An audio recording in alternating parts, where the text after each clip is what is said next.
وفاقی وزیر دفاع خواجہ آصف کا کہنا ہے غیرت کے نام پر قتل سب سے بڑی بے غیرتی ہے۔ جو معاشرہ اس سے چشم پوشی کرتا ہے وہ بھی غیرت سے عاری ہوتا ہے۔ وفاقی وزیر دفاع خواجہ آصف نے غیرت کے نام پر قتل کو شدید الفاظ میں تنقید کا نشانہ بناتے ہوئے اسے سب سے بڑی بے غیرتی قرار دے دیا۔ اپنے بیان میں کہا ایسے واقعات کو کسی صورت برداشت نہیں کیا جانا چاہیے اور ریاستی اداروں کو چاہیے کہ وہ اس ظلم کے خلاف فوری اور مؤثر کارروائی کریں۔ قانون کی بالادستی اور انصاف کی فوری فراہمی ہی اس لعنت کو روکنے کا واحد راستہ ہے۔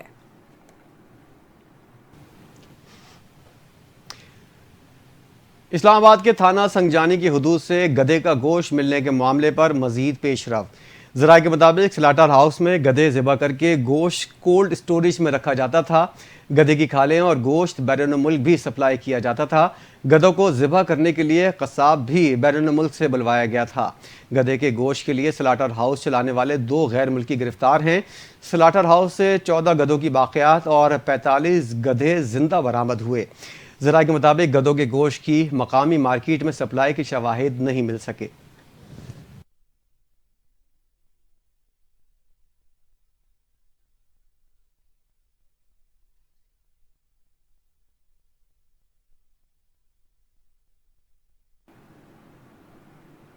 خیبر پختونخوا کے محکمہ لائیو اسٹاک سے متعلق آڈٹ رپورٹ میں 80 گاڑیاں غائب ہونے کا انکشاف ہوا ہے۔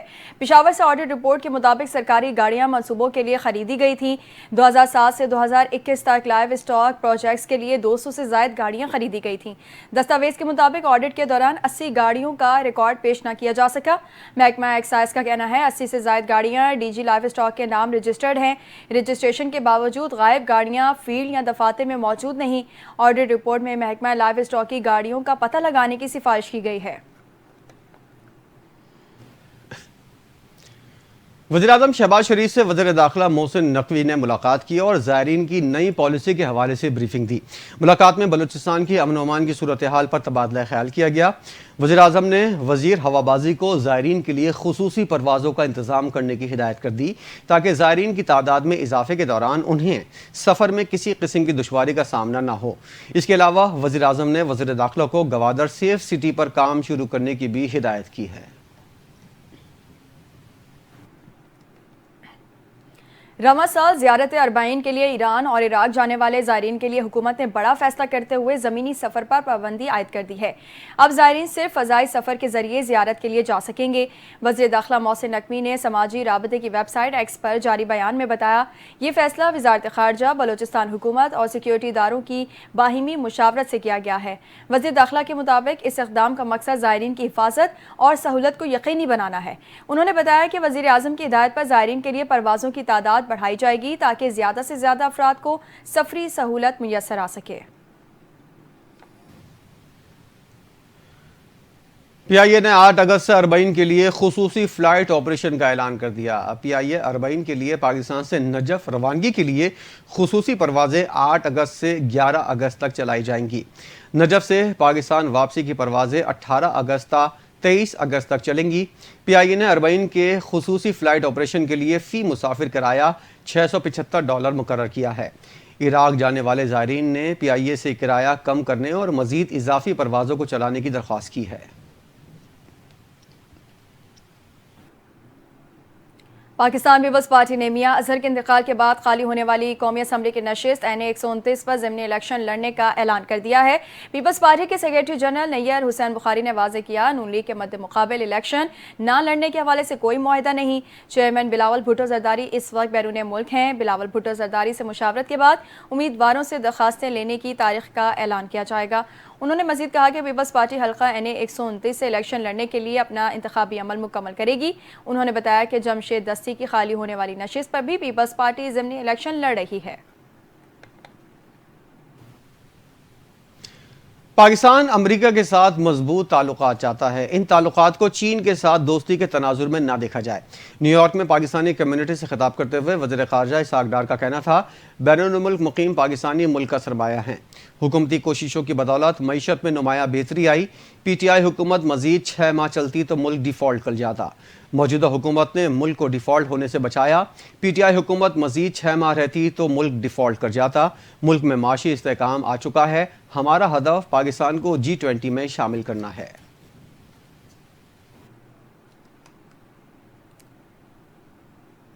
دوسری جانب وفاقی وزیر ریلوے حنیف عباسی نے کہا ہے بھارت کی بلوچستان خیبر پختونخوا میں پراکسی وار جاری ہے۔ بھارتی جارحیت کے خلاف پاکستان کو عظیم فتح ملی، ہمیں اپنی مسلح افواج پر فخر ہے۔ وزیر اعظم اور فیلڈ مارشل کی بہترین حکمت عملی سے پاکستان کا وقار مزید بلند ہوا۔ لاہور پریس کلب میں میڈیا سے گفتگو کرتے ہوئے کہنا تھا امریکی صدر نے بھی 5 جہاز گرائے جانے کا اعتراف کیا۔ بھارتی جارحیت کے خلاف پوری قوم کا اتحاد مثالی تھا۔ وزیر ریلوے کا کہنا تھا کہ کامیاب سفارتکاری سے پاکستان کے دنیا سے تعلقات مزید مضبوط ہو رہے ہیں۔ چند عناصر نے ہمیشہ ملک کے خلاف سازشیں کی، باہر بیٹھے چند عناصر کی جانب سے وطن عزیز کے خلاف پروپیگنڈا افسوسناک ہے۔ وزیر ریلوے نے مزید کہا کہ مسافروں کو بہترین سہولیات کی فراہمی یقینی بنا رہے ہیں۔ مزید کہا کہ ریلوے کی بہتری کے لیے بھرپور تعاون کر رہے ہیں۔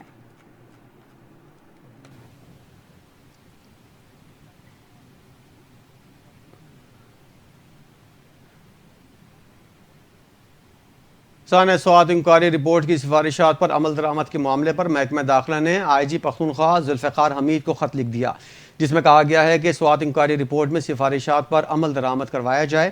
سوات پولیس کی غفلت اور دفعہ 144 پر مکمل عمل درآمد نہ کرنے کی انکوائری کی جائے۔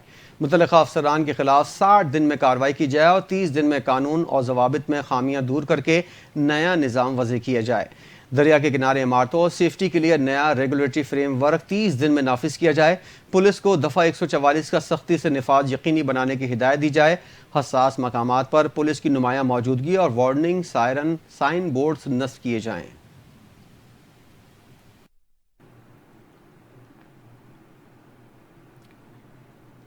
خبر دیں گے پی ڈی ایم میں پنجاب نے کل سے مانسون بارشوں کے 5ویں اسپیل کا الرٹ جاری کر دیا ہے۔ پی ڈی ایم میں ترجمان کے مطابق صوبے کے بیشتر اضلاع میں بارشوں کی پیشگوئی کی گئی ہے، جبکہ کئی علاقوں میں اربن اور فلیش فلڈنگ اور لینڈ سلائڈنگ کا خدشہ ظاہر کیا گیا ہے۔ مری، گلیات، اٹک، چکوال، جہلم، منڈی بہاؤدین، گجرانوالہ اور دیگر شہروں میں بارشوں کا امکان ہے۔ D G P D M A نے خبردار کیا ہے کہ شدید بارشوں کے باعث مری اور گلیات میں لینڈ سلائڈنگ کا خطرہ موجود ہے، جبکہ کچے اور خستہ حال مکانات کو نقصان پہنچ سکتا ہے۔ پنجاب میں تمام کمشنرز اور ڈپٹی کمشنرز کو الرٹ رہنے کی ہدایت کی ہے، جبکہ ایمرجنسی کنٹرول رومز اور ریسکیو 1122 کی ڈیزاسٹر ریسپانس ٹیموں کو بھی ہائی الرٹ کر دیا گیا ہے۔ بابو سر میں لینڈ سلائڈنگ کے نتیجے میں لاپتہ ہونے والی ایک اور خاتون کی لاش برآمد کر لی گئی۔ جاں بحق افراد کی مجموعی تعداد 10 ہو گئی ہے۔ متاثرہ افراد کی تلاش کے لیے سراغ رسا کتوں اور جدید ٹیکنالوجی کی مدد لی جا رہی ہے، جبکہ پاک فوج اور دیگر اداروں کی معاونت سے سرچ اینڈ ریسکیو آپریشن بھی جاری ہے۔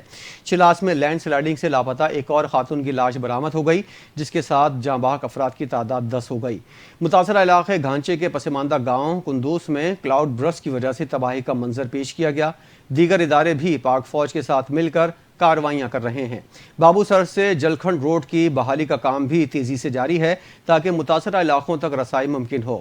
اب تک 6 سیاحوں سمیت کل 10 افراد کے جاں بحق ہونے کی تصدیق ہوئی ہے۔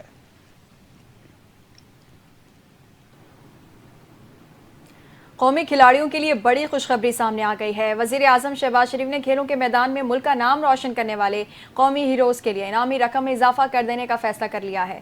اولمپک گیمز میں گولڈ میڈل جیتنے والے ایتھلیٹکس کو 3 کروڑ روپے انعام دیا جائے گا، جو پہلے صرف 1 کروڑ تھا۔ سلور میڈل جیتنے والوں کو 2 کروڑ اور برونز میڈل حاصل کرنے والوں کو 1 کروڑ روپے دیے جائیں گے۔ حکومتی فیصلے کے مطابق ونٹر اولمپکس اور ایشین گیمز میں گولڈ میڈلسٹ کو بھی 1 کروڑ روپے انعام ملے گا، جبکہ پیرا اولمپک گیمز کے گولڈ میڈلسٹ کے لیے بھی یہی انعامی رقم مقرر کی گئی ہے۔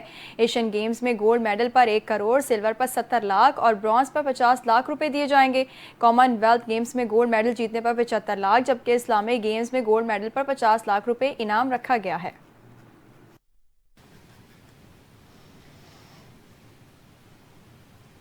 وزیر اعلیٰ پنجاب مریم نواز کی زیر صدارت اجلاس میں سترہ پنجاب 136 ویسٹ ڈسپوزل پوائنٹ بنانے پر اتفاق کیا گیا۔ اجلاس میں سترہ پنجاب پروجیکٹ سے متعلق بریفنگ دی گئی، جس میں کہا گیا عالمی بینک اور دیگر ممالک نے پروجیکٹ میں سرمایہ کاری کے لیے دلچسپی کا اظہار کیا۔ اجلاس میں سترہ پنجاب پروجیکٹ کے تحت ای انوائس اور سینیٹیشن فیس کی ای بلنگ پر بھی بریفنگ دی گئی۔ مریم نواز نے کہا سترہ پنجاب پروگرام کامیابی سے جاری ہے، چند اضلاع میں صفائی سے متعلق شکایت کا ازالہ کریں گے، درست کام نہ کرنے والے کانٹریکٹر کو باہر نکال دیں گے۔ انہوں نے ہدایت دیتے ہوئے کہا کہ لوگوں کی توقعات کی طرح پرفارمنس کو بھی بڑھانا ہے۔ سیف سٹی کیمروں کو صفائی کی صورتحال جانچنے کے لیے استعمال کیا جائے۔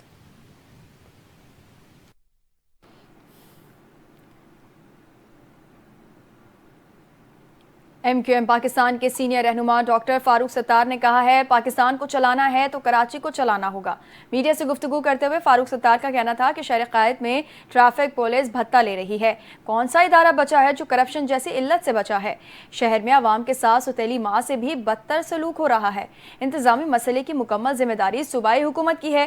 فاروق ستار نے کہا کہ آپ کیوں لوگوں کو یہ کہنے پر مجبور کر رہے ہیں کہ کراچی سندھ کا حصہ نہیں؟ میئر کراچی کہتے ہیں ٹاؤنز میری ذمہ داری نہیں، کیا چند گلیاں چند پارکس ہی تمہاری ذمہ داری ہے؟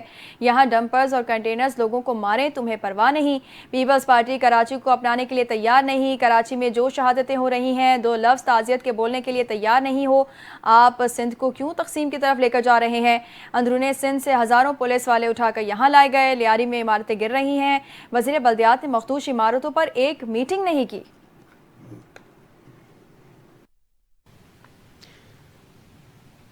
عالمی بینک کے وفد کا یلو لائن BRT منصوبے کے سائٹ آفس اور جام صادق پل کے قریب جاری تعمیراتی کام کا دورہ۔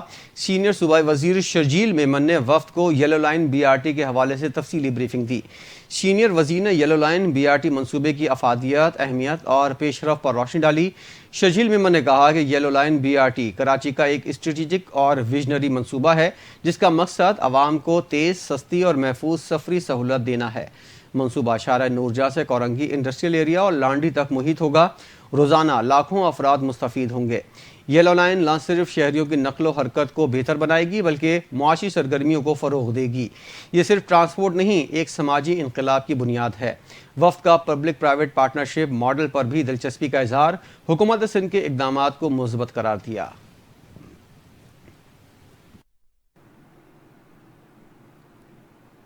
پاک فوج کے عظیم سپوت اور نشان حیدر حاصل کرنے والے پہلے شہید کیپٹن محمد سرور کا 77واں یوم شہادت آج قومی عقیدت و احترام کے ساتھ منایا جا رہا ہے۔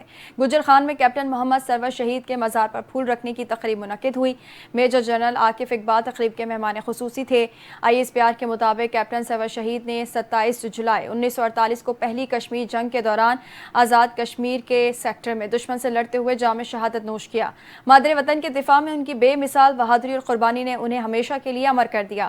کیپٹن سرور کی جرأت و شجاعت کو خراج تحسین پیش کرتے ہوئے پاک افواج نے ان کی عظیم قربانی کو سلام پیش کیا ہے۔ آج ان کے مزار پر گارڈ آف آنر پیش کیا گیا اور پھولوں کی چادر چڑھائی گئی۔ ISPR کا کہنا ہے کہ کیپٹن سرور شہید کی قربانی قوم کے لیے مشعل راہ ہے۔ ان کی بہادری اور مادر وطن سے وفاداری کی داستان نئی نسل کے دلوں میں وطن سے محبت کا جذبہ جگاتی ہے۔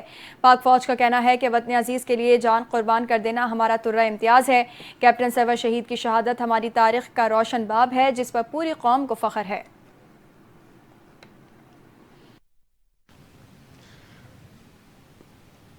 2 سالوں کے دوران 5 ارب 78 کروڑ روپے سے زائد مالیت کی بجلی چوری کا انکشاف۔ آڈٹ رپورٹ کے مطابق 2 سال میں 2,62,740 صارفین بجلی چوری میں ملوث پائے گئے۔ بجلی کی چوری میں پشاور، حیدرآباد اور لاہور سب سے آگے رہے، جبکہ اسلام آباد میں بھی بجلی چوری ہوتی رہی۔ دستاویز کے مطابق بجلی چوری ڈائریکٹ کنیکشن، کنڈے، میٹر ٹیمپرنگ اور جعلی میٹر کے ذریعے کی گئی۔ بجلی چوری سال 2022، 23 اور 24 کے دوران 9 ریجنز میں ہوئی۔ آڈٹ رپورٹ میں انکشاف ہوا ہے کہ پشاور الیکٹرک کمپنی میں 1 ارب 84 کروڑ روپے، جبکہ حیدرآباد الیکٹرک سپلائی کمپنی میں 1 ارب 61 کروڑ اور لاہور الیکٹرک کمپنی میں 2 سال میں 1 ارب 35 کروڑ روپے کی بجلی چوری ہوئی۔